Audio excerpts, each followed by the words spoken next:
Perkenalkan, nama saya Renaldo Seran dengan NIM 1906 kelas 4B2 jurusan Manajemen Web Unsrat.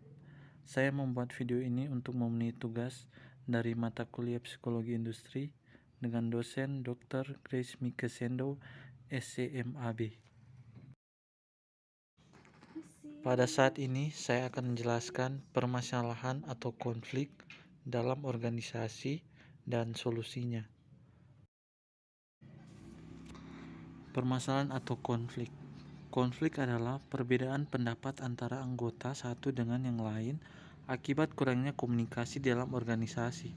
Konflik organisasi atau organization conflict adalah ketidaksesuaian antara dua atau lebih anggota-anggota atau kelompok organisasi yang timbul karena adanya kenyataan bahwa mereka harus membagi sumber daya yang terbatas atau kegiatan-kegiatan kerja dan atau kenyataan bahwa mereka mempunyai perbedaan status, tujuan, nilai, dan persepsi. Jenis-jenis konflik atau permasalahan. Pertama, konflik dalam arti individu. Konflik terjadi bila pada waktu yang sama seseorang memiliki dua keinginan yang tidak mungkin dipenuhi sekaligus. Kedua, konflik antar individu dalam organisasi yang sama karena pertentangan kepentingan atau keinginan. Hal ini sering terjadi antara dua orang yang berbeda status, jabatan, bidang kerja, dan lain-lain. Ketiga, konflik antar individu dan kelompok seringkali berhubungan dengan cara individu menghadapi tekanan-tekanan untuk mencapai konfirmitas yang ditekankan kepada mereka oleh kelompok kerja mereka. Berikut keempat, konflik antar kelompok dalam organisasi yang sama. Konflik ini merupakan tipe konflik yang banyak terjadi di dalam organisasi. Konflik antar lini dan staf, pekerja dan pekerja. 5. Konflik antar organisasi. Konflik ini biasanya disebut dengan persaingan. Penyebab terjadinya konflik.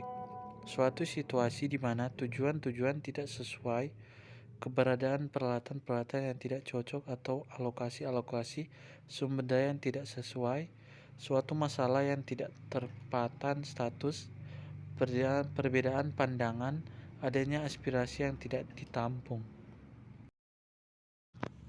Sekarang kita masuk dalam contoh kasus permasalahan atau konflik antar organisasi.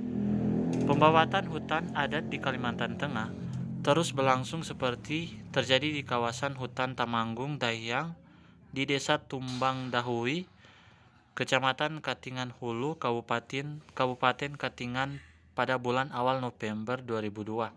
Kejadian ini sebenarnya telah diketahui oleh seorang tokoh desa bernama Salin R. Ahad yang kemudian permasalahan ini dilaporkan ke Polda, Kejaksaan Tinggi, dan DPRD Provinsi Kalteng yang dianggap menginjak-injak harga diri masyarakat adat dan hukum adat setempat. Kemudian tokoh desa itu juga mengungkapkan keterlibatan oknum-oknum BPD atau Badan Perwakilan Desa yang ikut membekingi dan melakukan pembabatan hutan adat tersebut. Kejadian yang hampir sama terjadi pada pertengahan bulan Juni 2002. 189 warga desa di wilayah Kecamatan Gunung Purei, Kabupaten Barito Utara menuntut HPH, PT Indeksim, dan PT Sindo Lumber telah melakukan pembawatan hutan di kawasan Gunung Lumut.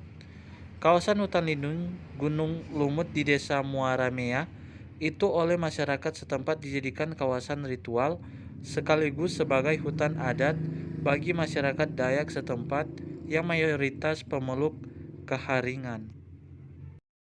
Sebelum kejadian ini telah diadakan pertemuan antara masyarakat adat dan HPH tersebut. Namun setelah sekian lama ternyata isi kesepakatan tersebut telah diubah oleh HPH itu, dan ini terbukti bahwa perwakilan masyarakat adat dengan tegas menolak dan tidak mengakui isi dari kesepakatan itu.